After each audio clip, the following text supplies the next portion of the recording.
Okay, so one of the problems sometimes with physical termite barriers or physical treated zone, we can see the inspection edge here, but it needs to be continuous around the whole perimeter of the property.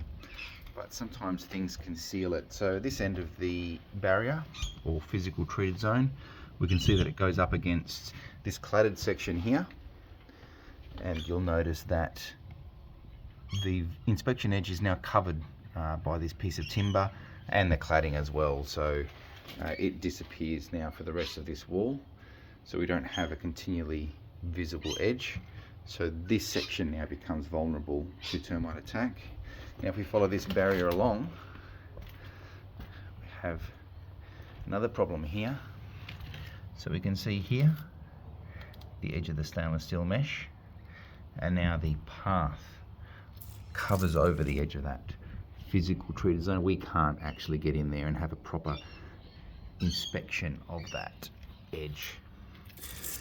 So just in this wall section alone, between the path there, the cladding there, it's not a continuous inspection edge, and so it is vulnerable to undetected termite entry.